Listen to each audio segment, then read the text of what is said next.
Hi guys, it's Paula and I hope you are doing well. This is going to be my update for the Graveyard Project Pan. This update should have gone up a month ago now. So this project, which was created by Emily from Emily and Max, started on April 30th and runs until Halloween, which is October 31st. Updates are every other month. So the first update should have been on June 30th. It is now July 30th, and so I might do another update in a month, or this might be my only update in this project. It all depends on what's going on in my life, but I do have a couple products to roll out of this project, so I definitely wanted to get at least one update in. Goodness gracious, I am just struggling this whole summer. But anyways, I think by now you guys know the deal with this project, but it is a super fun project. It's one of my favorites. I love doing it. And I love the 6-month time frame, kind of right in the middle of the year, where I could bring in, some new products to spice up my current project panning routine. We are told that we could bring in anywhere between 5 and 10 items, but a lot of us chose 6 because it's a spooky number and this is a spooky project. We could choose products that either are from the resurrection category, meaning they were in a project pan and we did not meet our goal on them, and we could try and hit our goal on them again, or from the collecting cobwebs category, which are products that have not been used and are getting very dusty. Normally during this project, I try to do like half and half, 3 collecting cobwebs, 3 resurrection products. This year, I don't know what came over me, but everything is a collecting cobweb product. For the most part, there was 1, maybe 2 resurrection products, but I am doing a lot. I am leaning heavily towards collecting cobwebs products for this project this year, and I'm having a lot of fun. Like I said, I did meet my goal on 2 of the 6 items that I was working on since the start of this project. Let's start with those first. I'm really excited. One of them isn't going to be as big of a spoiler for you if you saw my update for Pan in Every Palette. Let's start with that one. The first product I brought into this project was a cream blush from my Sephora, The Beauty of Giving Back face palette. She's so pretty. She's just so pretty. And the shade that I chose was this one down here. It is a stunningly beautiful, deep, dusty rose. I think this would be really beautiful on people with medium and even deeper skin tones. It's pretty pigmented for me. I'm able to make it work, but I have to apply it very lightly. My goal was to hit pan on it, and as you can see, I have hit a massive amount of pan. I am very, very, very tempted to find another project to put this in as soon as possible so I could finish this off and get a point for my low buy bank and have one less cream blush in my inventory and just finish it off. But for now, I have met my goal on this product for this project, and it is rolling out and something new is rolling in to take its place, and I'm so excited. The next product that I hit my goal on was this deluxe perfume sample. This is Pop, I believe it's called Pop, from Stella McCartney. It is a deluxe sample. My goal was to finish it, and it is all gone. It's an empty. This was very easy to project pan. I really enjoyed it. It was a pleasure to use up. I do have I think it's a roller ball, or it might be a spritzer. I think it's a roller ball of this scent still. And so it's not gone from my collection, but this one is gone. As much as I enjoyed using this scent up, I'm not 100% sure I want to own a full size of it. Maybe. It was good. There's some kind of note that really stands out in this scent for me. And I don't know if I love it or not, but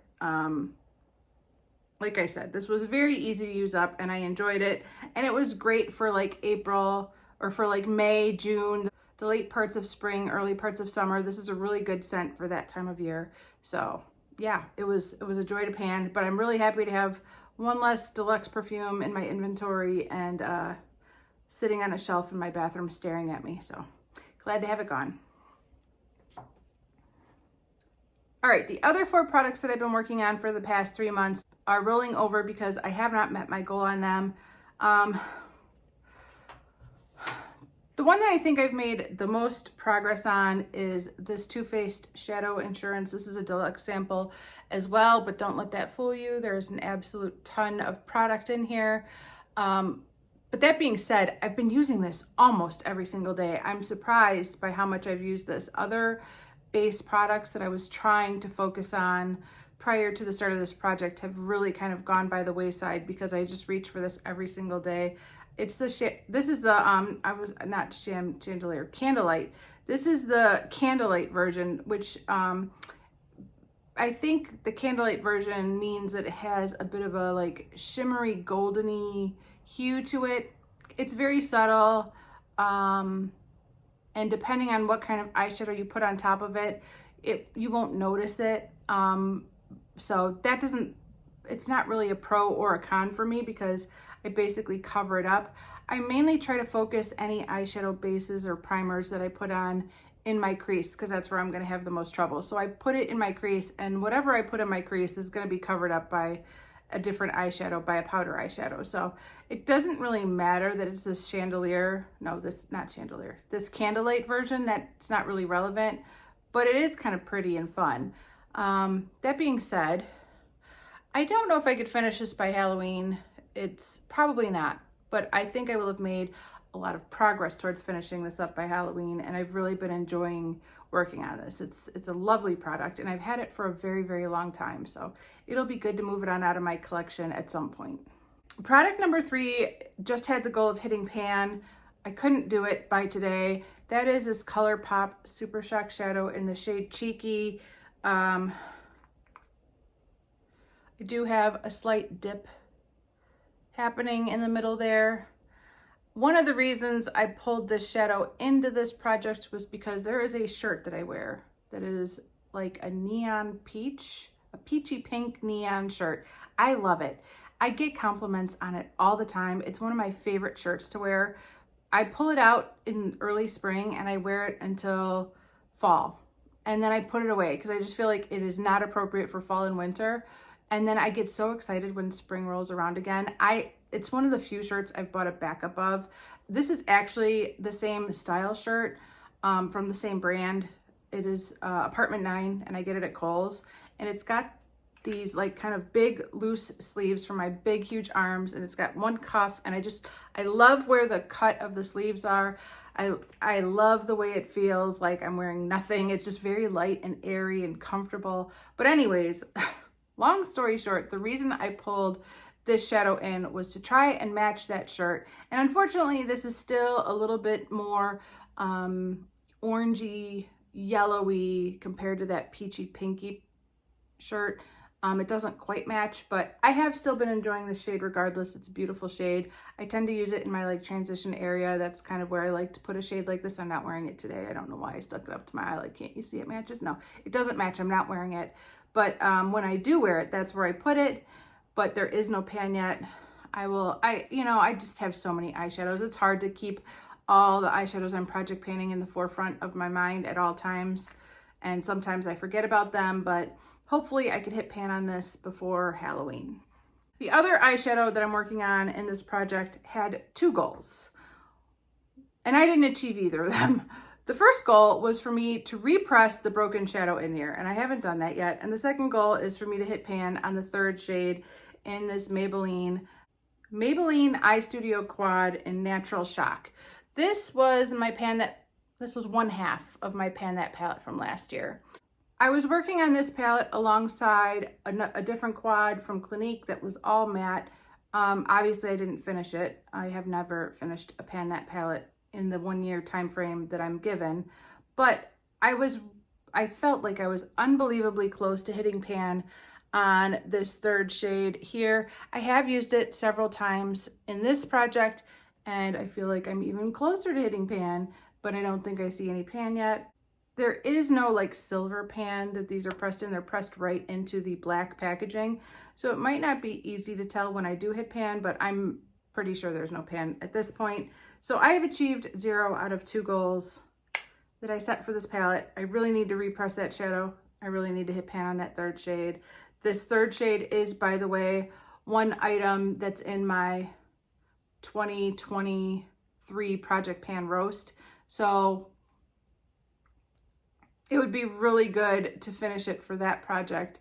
That's not an official project, but I try to really focus in on the 10 products that I roasted myself for not finishing the following year. So it'd be good to pan it for this project. It would be good to pan it for my Project Pan Roast, but I haven't done that yet. And the final product that is rolling over has not gotten nearly as much use as I would have liked. That is this lip gloss. Again, another deluxe sample. A lot of deluxe samples in this project. This is a Laura Mercier lip gloss. I believe the shade is Opal. I love this lip gloss. This might be hands down one of my all-time favorite lip glosses I've ever owned in my life. I think I was gifted this as like a gift with purchase, and I have completely fallen head over heels for this product. The fill line is down to here, but I've really only used it a couple of times in this whole project. I was busy trying to finish a different lip gloss, and you know, I have put a lot of lip products into Project Pans for 2024, and I probably have overdone it a bit, but I did recently start wearing this. I had it on earlier today. That's not what I have on right now. And then I had it on a couple days ago. So maybe now I'm getting into it. We'll see. Hopefully, I mean, as much as I hate the idea of finishing this off, I would love to be able to say I used every single bit of product I could get out of this before, you know, it went bad or I lost it or something. So, as sad as I am to think of this leaving my collection, I do want to finish it up. Okay, I need to roll in 2 new products to replace the 2 products that are rolling out for this month or for this update.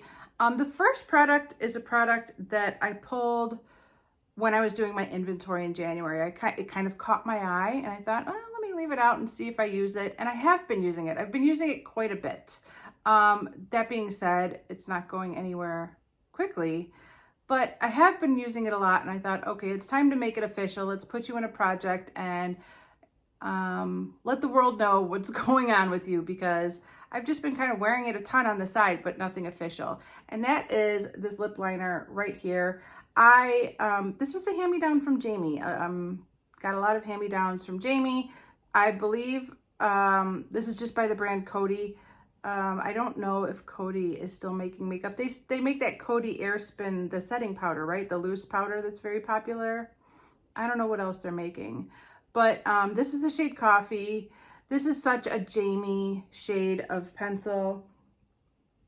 I don't know why she decluttered it to me, but these are the kind of colors that Jamie wore and still wears quite often. These kind of warm reddish brown shades she always goes for. It's not really a color I've ever thought of as a me color, but recently I've really been loving it. Now this is a very hard pencil, probably because it's ancient. I don't know if it was always this hard of a pencil, but as a result, I'm not getting this level of pigmentation on my lips. It ends up looking very lip colored, which is really amazing because you wouldn't think that a pencil this dark would look like, you know, lip color. Now I pressed really hard on my hands just there, and that's kind of what I get. I probably don't press that hard when I'm applying it to my lips. And so, yeah, it ends up being a lot more natural, more like that. And it has really been defining my lips in a beautiful way. I don't know what goal to set. Honestly, I think my goal at this point would be any progress whatsoever. Like if I make a line on my paper for where I'm at today at the introduction of bringing this product into this project, if on October 31st, I have any progress whatsoever, I will consider that a win, because I've been playing around with this pencil for months now and I haven't sharpened it even once. And I do think I'm getting very close to needing to sharpen it, but I have been wearing this for months and I haven't sharpened it once. It is that hard of a pencil. So I'm not expecting to finish this, even though it's this little nub already.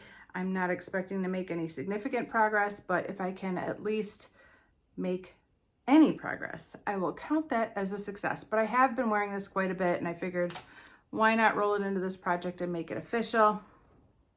And then the second product I'm rolling in is a product I've been kind of keeping in the back of my mind for several years now. Like, this would be a good summertime product to roll in for a project in the summer. You should really roll this in next year. And then the inventory comes and goes, and I'm like, oh, I never used it. You should really roll it in for next year. I've been doing this game for years where I keep telling myself, like, roll this in the summer and see if it works for you. Well, this summer, I finally am rolling it in. I typically think of women dealing with drier skin as they age. I've been having the opposite effect, and I think it's hormonal. I think my hormones are going a little bit crazy right now. I don't think I'm menopausal yet. I think it's the time before menopause. It's that window where things are a little bit off, and as a result, I am sweatier and oilier than normal. And it's a weird thing. It's just kind of a weird experience, because although I was greasy I always considered myself to be kind of an oily, greasy kid. I felt like my skin had really normaled out in my 30s, and I didn't consider myself to be oily. I considered myself to be just normal, not oily, not dry. And now I'm like, no, I'm definitely oily. I am definitely oily. And I can put on a full face of makeup, and a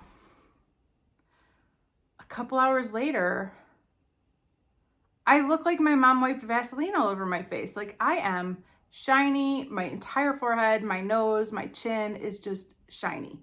It is just the weirdest thing to see my body doing this to me. And it's just kind of like, this is weird, because I don't remember it being this bad ever before. I live in the Midwest, so we do get a lot of humidity in the summertime. It's very humid. And so I do tend to have drier skin in the winter and the spring, and oilier skin in the summer and the fall, but I don't remember being this oily before. This feels different. So I am finally rolling in a product I've been wanting to try out for years and years, and it's another hand-me-down from Jamie. Oh my gosh. Holy cow. 2 hand-me-downs I guess I have Jamie on my brain. Hi, Jamie. Anyways, this is another declutter from Jamie. I don't think I would have probably bought this if she hadn't have gifted it to me, but once it's gifted to me, once it's been handed down to me, it's mine. I take ownership of it. This is the Clean and Clear Invisible Shine Control Powder. I have had this for a very long time, and who knows how long Jamie had it before she decluttered it to me. But there is a little top compartment with an adorable sponge, which I will probably not be touching. I'll probably just be applying it with a brush, but I like the way this feels. It feels really good. And then underneath that is this kind of bluish tinted powder. There might have been a Clean and Clear logo embossed into the powder at one point. That has been rubbed off. But other than that logo being, yeah, there, I think you could see it there. Other than that logo being rubbed off, it hasn't had a ton of use. There's no major dips on the product. There's no, significant signs of pan showing. It would be amazing to hit pan on this by the end of this project. I don't know if that's possible. Yeah, I have no idea if it's actually possible for me to hit pan or not, but this is a tiny pan, and I am very oily. And if this can mattify me, that would be great. That would be wonderful. Invisible Shine Control. You have your work cut out for you, ma'am. So that is the final product I'm rolling into this project. We will see. If I hit pan on it, that would be great. If not, I could at least try it out and see if it works for me, if it controls the shine. I did put a little bit on before I started filming, because after filming one other video, I had started to get kind of oily looking already. I don't think that bluish cast shows up too much. It's not like washing me out too much, but I'll have to keep an eye on that as well, because I don't know why that powder is kind of bluish, but it is like a blue-white, and that's not exactly the look I'm going for in the middle of summer. I'd like to look a little bit more bronzy and glowy, but I don't need a powder like that in the winter for sure. So summer it is. That is going to be it for this update, though. I'm really excited to continue working on these 6 products. I think I have a good chance of meeting some more goals. If not, hopefully I can get one more update, for you guys between now and the finale. But if not by the finale, I think I can meet a few more goals. on the items in this project, and I'm really looking forward to it. So that is it for this update, you guys. Thank you so much for watching. I really do appreciate it, and I will see you in the next one. Bye.